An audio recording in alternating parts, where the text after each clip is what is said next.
Nama Soeharto kembali jadi sorotan publik. Setelah puluhan tahun lengser dari tampuk kekuasaan, kini muncul wacana untuk memberikan gelar pahlawan nasional kepada mantan Presiden kedua Republik Indonesia itu. Namun langkah ini memunculkan pro dan kontra di berbagai kalangan. Ada yang menilai jasanya besar bagi bangsa, tapi ada pula yang mengingat luka lama yang belum sembuh. Wacana pemberian gelar pahlawan nasional kepada Soeharto mencuat setelah beberapa tokoh masyarakat dan organisasi menyatakan dukungannya. Mereka menilai Soeharto memiliki kontribusi besar dalam pembangunan ekonomi, stabilitas politik, dan kemajuan pertanian Indonesia. Pada masa kepemimpinannya selama lebih dari 3 dekade, Indonesia berhasil mencapai swasembada pangan, pertumbuhan ekonomi tinggi, dan pembangunan infrastruktur di berbagai daerah. Sejumlah pihak berpendapat, tanpa kepemimpinan Soeharto, Indonesia mungkin tidak bisa mencapai stabilitas seperti saat ini. Bapak Soeharto adalah simbol pembangunan dan ketahanan nasional di masanya, ujar salah satu tokoh senior yang mendukung wacana ini. Namun di sisi lain, banyak pihak menolak keras pemberian gelar tersebut.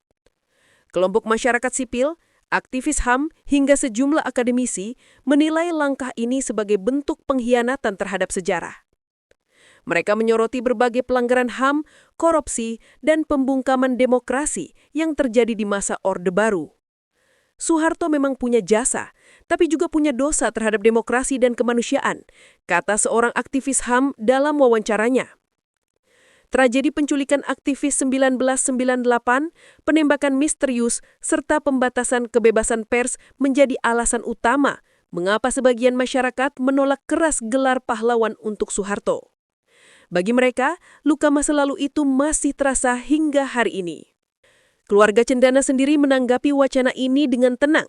Pihak keluarga menyatakan bahwa mereka tidak pernah meminta gelar apapun dan menyerahkan sepenuhnya keputusan kepada negara. Sementara itu, pemerintah melalui Kementerian Sosial menyebut bahwa proses penetapan gelar pahlawan nasional memiliki mekanisme ketat melibatkan tim penilai, ahli sejarah, dan tokoh nasional. Pemerintah menegaskan bahwa semua usulan akan dikaji secara objektif berdasarkan fakta sejarah. Perdebatan ini mencerminkan bagaimana sejarah bangsa Indonesia masih menyimpan luka dan kebanggaan di saat yang sama. Bagi sebagian orang, Soeharto adalah pemimpin yang tegas dan berjasa besar. Namun bagi sebagian lainnya, ia adalah simbol dari otoritarianisme dan pelanggaran HAM. Kini publik menantikan langkah pemerintah selanjutnya. Apakah gelar pahlawan akan benar-benar diberikan, ataukah wacana ini akan kembali tenggelam oleh gelombang penolakan? Sejarah tidak pernah hitam atau putih sepenuhnya. Ia adalah mosaik antara jasa dan luka. Pertanyaannya kini, apakah bangsa ini siap memaafkan masa lalu demi mengenang jasa, atau masih ingin menuntut kebenaran yang belum tuntas?